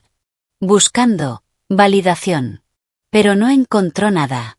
Solo miradas. Frías. Duras. Cargadas de rechazo. Las mismas mujeres a las que había intentado impresionar toda su vida, ahora la observaban con asco abierto. Su imagen perfecta. Se estaba rompiendo en 1000 pedazos. Y no había forma de repararla. Su mente no pudo procesarlo. Simplemente, lo rechazó. Giró bruscamente. Y toda esa frustración se volcó sobre mí. ¡Cállate!, gritó, perdiendo completamente el control. Su voz se quebró. Su dedo tembloroso apuntó directamente hacia mi rostro.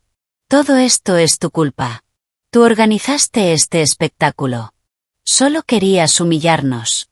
Siempre has sido una envidiosa. Su expresión se deformó en odio puro.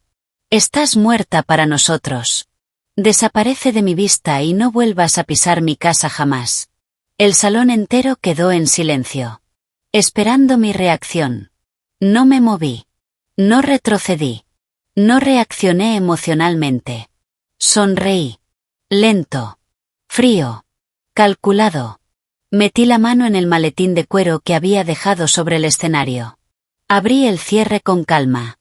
Hay un pequeño problema con esa amenaza dramática, mamá, dije, proyectando la voz con absoluta claridad a través del micrófono.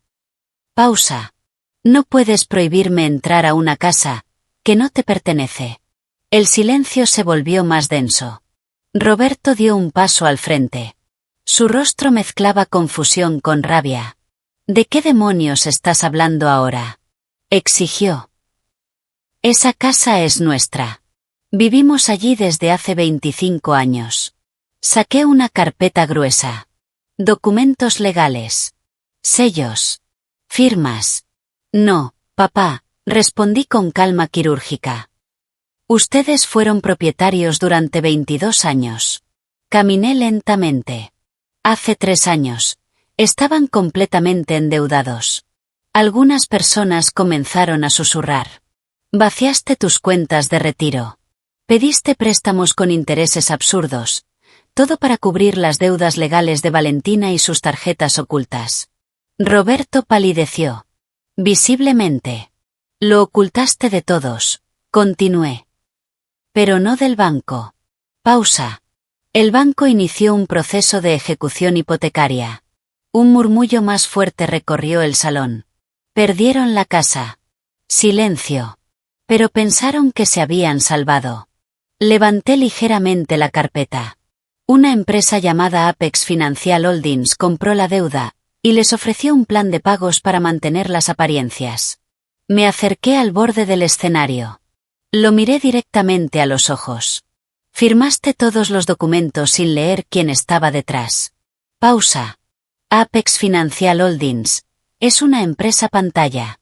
Silencio absoluto. Propiedad de Vanguard. El golpe fue inmediato. Compré su deuda, papá. Dejé caer las palabras lentamente. La casa es mía. Algunas personas dejaron escapar un suspiro audible. Lo que han estado pagando durante 3 años no es una hipoteca. Pausa final. Es alquiler. Lo miré sin emoción. Yo soy tu casera. Patricia soltó un grito ahogado.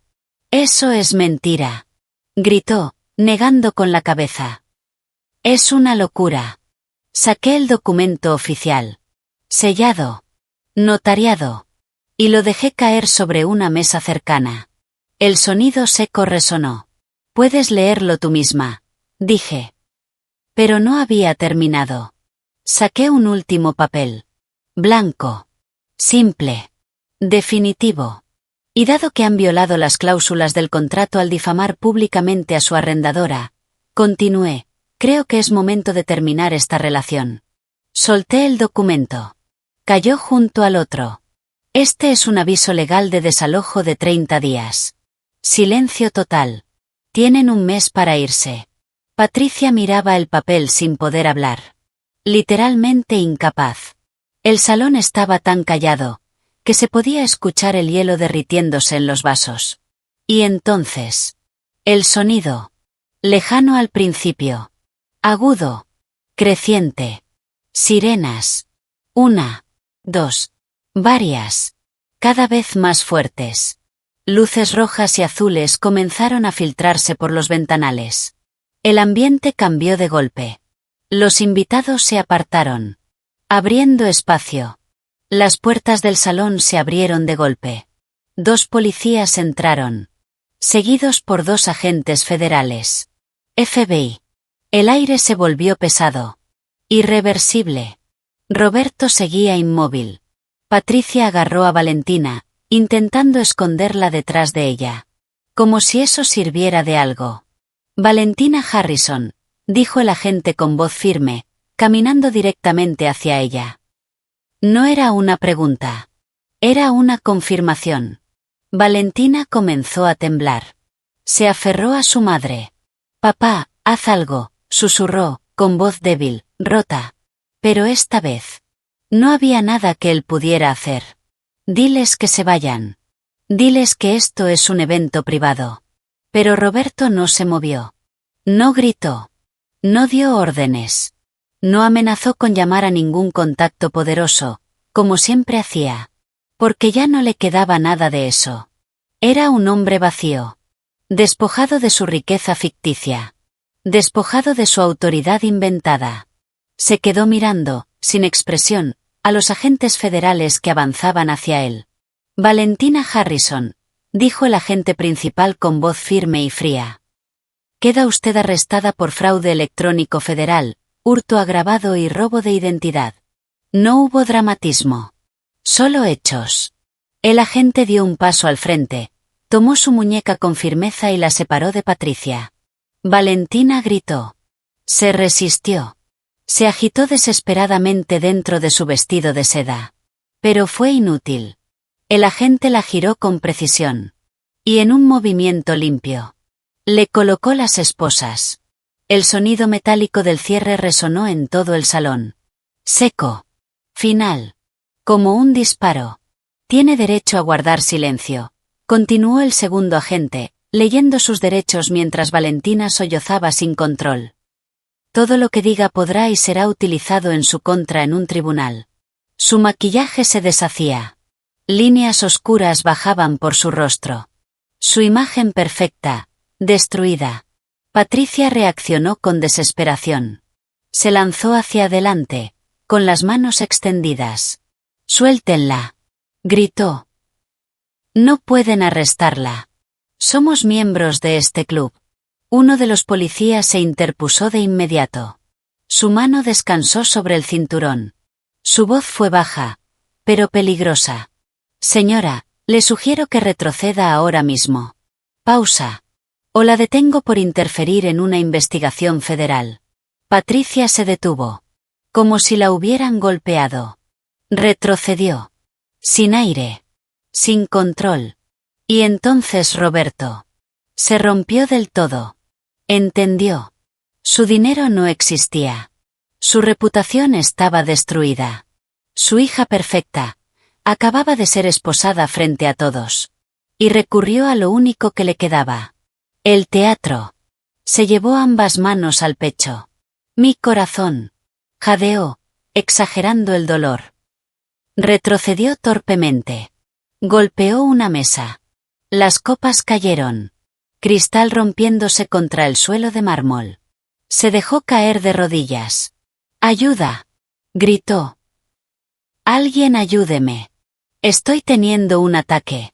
Llamen a una ambulancia». Respiraba con exageración. Los ojos cerrados. Esperando. Esperando que alguien reaccionara. Que alguien corriera. Que alguien validara su actuación. Pero nadie se movió. Ni una sola persona. Empresarios. Políticos. Miembros del club. Todos observaban. En silencio. Con desprecio frío. Mi tía Beatriz ni siquiera lo miró. Se dio la vuelta. Un camarero dejó un vaso de agua en una mesa cercana. Eso fue todo. Esa fue toda la compasión que quedaba en la sala.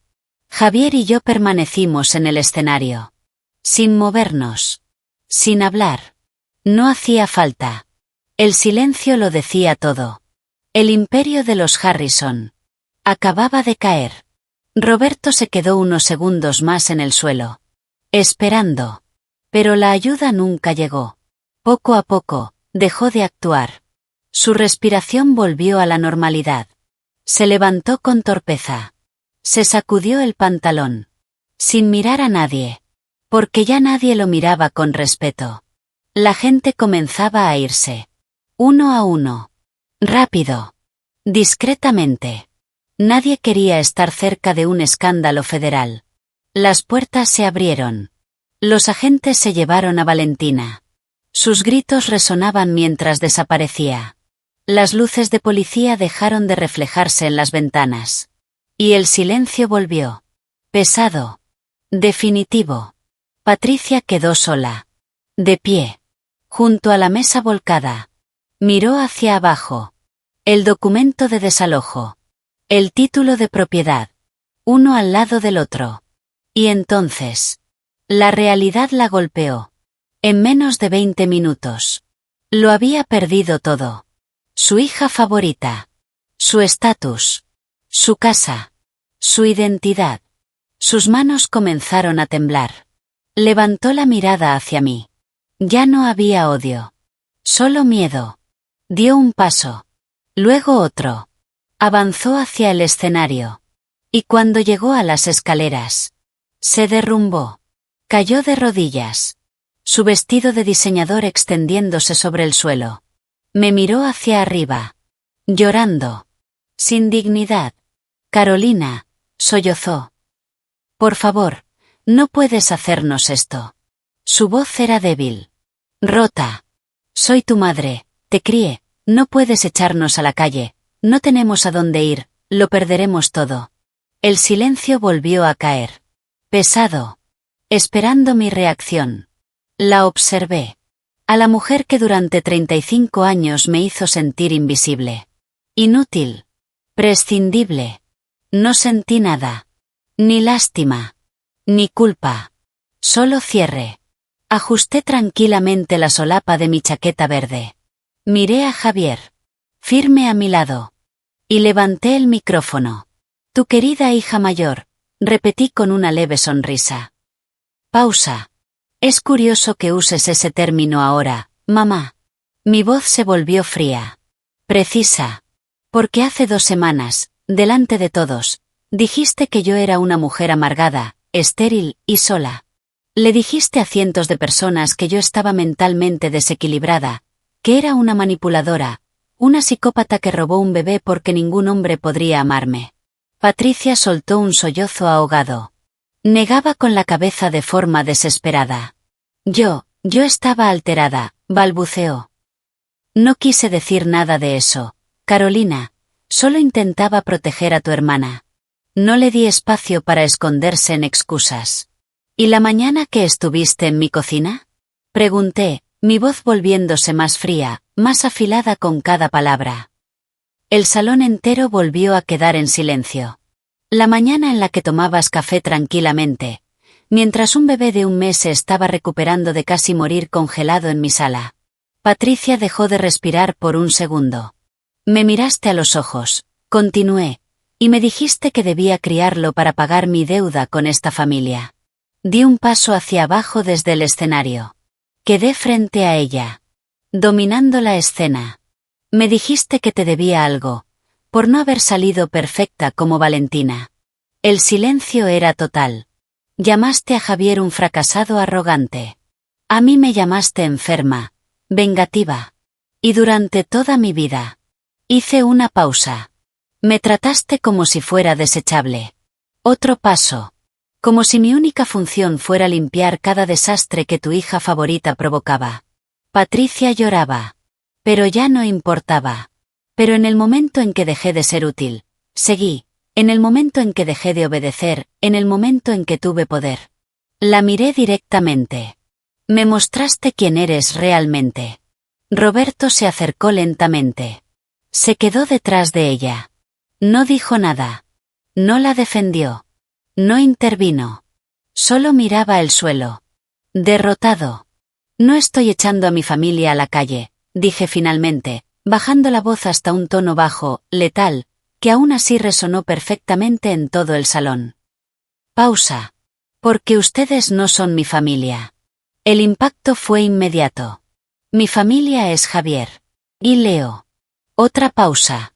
Ustedes son inquilinos tóxicos. El aire se volvió pesado. Y yo no negocio con inquilinos tóxicos. Me giré. Les di la espalda. Caminé hasta el técnico audiovisual y le devolví el micrófono. El plazo de 30 días comienza mañana a las 9 de la mañana, dije sin mirar atrás. Pausa. Y no dejen la casa en mal estado, o perderán el depósito. Bajé del escenario. Sin detenerme. Sin dudar. Sin mirar atrás. No necesitaba ver sus rostros. No necesitaba escuchar más súplicas. Todo había terminado. Javier caminó a mi lado. Silencioso. Firme. Como siempre. Avanzamos por el centro del salón. El personal del club, que recogía los restos de cristal roto, se detuvo. Nos miraron. Y se apartaron. Abrieron paso. Sin palabras. Pero con respeto. Salimos por las grandes puertas. Y el aire frío de la noche nos golpeó el rostro. Limpio. Real. Respiré profundamente. Por primera vez en mi vida. El aire no pesaba. No había expectativas. No había presión. Solo libertad. El ballet corrió hacia nosotros. Abrió la puerta con una inclinación respetuosa. No como a extraños. Como a personas importantes. Javier se sentó al volante. El motor encendió con un sonido suave pero potente. No salimos a toda velocidad. No hacía falta. Simplemente nos alejamos. Dejando atrás los restos del apellido Harrison. Mientras avanzábamos por las calles arboladas del barrio, la adrenalina comenzó a disiparse. Y en su lugar, llegó algo distinto. Paz. Apoyé la cabeza en el respaldo. Cerré los ojos un instante. Lo que hiciste ahí dentro fue increíble, dijo Javier, rompiendo el silencio. He visto durante años cómo tus padres destruían a la gente con sonrisas falsas, pero lo de hoy. Exhaló. Fue una clase magistral. Abrí los ojos. Lo miré. Construyeron su vida sobre mentiras, respondí en voz baja. Solo encendí la luz. Miré por la ventana. Las casas pasaban lentamente. Pasaron años haciéndome sentir pequeña, para ellos sentirse grandes. Pausa. Pero eso se terminó. Lo miré otra vez. Esto no fue solo un desalojo. Mi voz fue firme. Fue sacarlos de mi vida. Javier asintió. Vamos a casa, dijo simplemente. La palabra casa. Nunca había significado tanto. 30 minutos después. Llegamos. Las cámaras reconocieron el auto. Las puertas se abrieron. La casa iluminada nos recibió. Segura. Cálida. Real. Entramos. El guardia asintió en silencio. Caminamos hacia la habitación. La enfermera sonrió suavemente mientras recogía sus cosas. Me acerqué a la cuna. Leo dormía. Tranquilo. Su pecho subía y bajaba con calma. Ajeno a todo. Sosteniendo un pequeño peluche. Javier apoyó su mano en mi hombro. Nos quedamos ahí. Mirándolo. En silencio. Habíamos perdido una familia. Pero habíamos encontrado otra. Una real. Un año después. Las consecuencias finalmente alcanzaron a quienes una vez se llamaron mi familia. Exactamente 30 días después de aquella noche, Roberto y Patricia tuvieron que empacar lo poco que les quedaba en un camión de mudanza alquilado. Abandonaron la mansión. Entregaron las llaves a mi equipo legal. Su crédito estaba destruido. Su reputación, peor. No pudieron volver a su antiguo mundo. Y esta vez, nadie los iba a salvar. Terminaron en las afueras industriales de la ciudad. Lejos de todo. Lejos de todos. Un complejo de ladrillo deteriorado, con pasillos oscuros y un olor permanente a humedad y humo rancio de cigarrillo. Un departamento pequeño. 2 habitaciones. Sin lujo. Sin prestigio. Sin fachada. La caída fue brutal. Patricia, la misma mujer que gastaba miles al mes en cremas exclusivas y ropa de diseñador, ahora pasaba los días sentada en un sofá barato de vinilo agrietado, comprado de segunda mano. Aún así, seguía usando sus viejos pendientes de perlas. Como si eso pudiera sostener una identidad que ya no existía. Pasaba horas mirando las paredes amarillentas y descascaradas. A veces, tomaba su teléfono con la pantalla rota y revisaba redes sociales. Observaba en silencio. Las mismas mujeres que antes la rodeaban. Seguían organizando galas. Eventos. Reuniones exclusivas. Sin ella. Ni una sola persona llamó. Ni una. Cuando intentó contactar a alguien. Fue bloqueada. Ignorada. El círculo que había idolatrado toda su vida. La había eliminado. Como si nunca hubiera existido. Roberto no estaba mejor. Estaba peor. Mucho peor. Sin casa. Sin dinero. Sin imagen. Envejeció en cuestión de meses. 10 años, borrados de golpe. Consiguió un trabajo administrativo mal pagado en un distribuidor de autopartes. Nada glamuroso. Nada respetable. solo lo suficiente para pagar la luz, y comida básica. Pasaba las noches sentado en una mesa inestable, mirando por la ventana. Asfalto agrietado. Autos viejos. Silencio. Ya no levantaba la voz. Ya no intimidaba. Ya no era nadie. El hombre que antes llenaba salas con su presencia, había desaparecido. En su lugar quedaba alguien vacío. Derrotado. Por primera vez en su vida.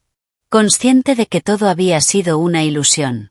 Y ese era el verdadero castigo. Para alguien como él. No era la rabia. Ni la venganza. Era la irrelevancia. Ser invisible. Y eso era exactamente en lo que se habían convertido. Mientras ellos vivían ese exilio silencioso, Valentina cumplía su propia condena. Una real. Una federal. Intentó negociar. Intentó culpar a su amante. Ofrecer testimonio. Pero no fue necesario. La evidencia era abrumadora. Los registros. Las transferencias. Las grabaciones. Todo. El juez no dudó. 3 años de prisión federal. Sin libertad anticipada. Sin atajos. Sin privilegios. No había resorts. No había playas. No había champán. Cambió sus vestidos de seda por un uniforme áspero color caqui. Al principio intentó lo de siempre. Lágrimas. Manipulación. Victimismo. Pero allí. Eso no valía nada. Por primera vez en 30 años. Su apariencia no le daba ventaja. Su actuación no le abría puertas. Se levantaba al amanecer. Limpiaba pisos. Comía en silencio. Dormía en una celda fría. Con sus decisiones. Y su consecuencia. Tenía una llamada por semana. 15 minutos. Siempre a Patricia. Lloraban juntas. 2 mujeres que no lamentaban lo que hicieron, sino lo que perdieron. Todo eso pasó por lo mismo. Ambición. Y subestimar a la persona equivocada. Quedaron atrapadas. Una en una prisión real. La otra en una prisión social. Ambas construidas por ellas mismas. Mientras tanto, a kilómetros de distancia, mi vida era otra cosa. Totalmente distinta. La luz. La calma. El contraste era imposible de ignorar. No mirábamos atrás. No hacía falta. Estábamos ocupados construyendo. Criando. Viviendo. Sin sombras. Sin manipulación. Sin miedo. 2 años completos han pasado desde aquella noche. Estoy sentada en mi oficina en Vanguard. Amplia. Luminosa. Ventanas de piso a techo mostrando la ciudad. Boston bajo el sol de la tarde. Mi escritorio está lleno de contratos. Decisiones. Responsabilidades. Pero lo más importante. Está en una esquina. Una pequeña alfombra de juegos. Colorida. Simple. Perfecta. Un recordatorio. De por qué luché. La puerta se abre. Levanto la vista. Y sonrío. Javier entra. Sosteniendo la mano de un niño lleno de energía. Leo. Ya no es el bebé frágil de aquella noche. Es fuerte. Alegre. Con los ojos de su padre. Y sin miedo a nada. Suelta la mano. Corre hacia mí. Tía Carolina. Grita. Se lanza. Lo atrapo. Lo levanto. Lo abrazo. Le beso la frente. Ese olor a niño. A vida. Se aferra a mí. Javier se sienta frente al escritorio. Tranquilo. Feliz. En paz. Construyó su propia empresa. Está prosperando. Todo cambió. Vamos al parque, dice. Queríamos ver si te escapabas 1 hora con nosotros. Miro a ambos. Y entiendo todo. Nunca necesitábamos etiquetas. Ni formalidades. Ni explicaciones externas. Construimos algo real. Respeto. Confianza. Historia compartida. Amor. Somos una familia distinta. Pero es la correcta. Tomo mi abrigo. lista para salir. Pero antes, me detengo. Y miro hacia adelante. Como si te hablara directamente. Porque si estás escuchando esto, y te sientes atrapado, como yo lo estuve durante 35 años, quiero que entiendas algo. Durante toda mi vida, creí que la familia era una condena de la que no se podía escapar. Creí durante mucho tiempo que, por compartir la misma sangre, estaba obligada a soportarlo todo. El abuso emocional. La manipulación constante. El favoritismo cruel. Creí que no tenía elección. Que era una especie de deuda eterna. Porque eso es lo que nos enseñan. La sociedad repite una y otra vez que debemos perdonar, olvidar, aguantar, sin importar cuánto daño nos hagan las personas que se supone deberían cuidarnos. Pero hoy estoy aquí para decirte algo con absoluta claridad. Eso es mentira. La sangre no le da a nadie el derecho de tratarte como si fueras prescindible. No le da a nadie permiso para romperte, usarte o degradarte. No le da a nadie un pase libre para convertirte en el daño colateral de sus propios problemas.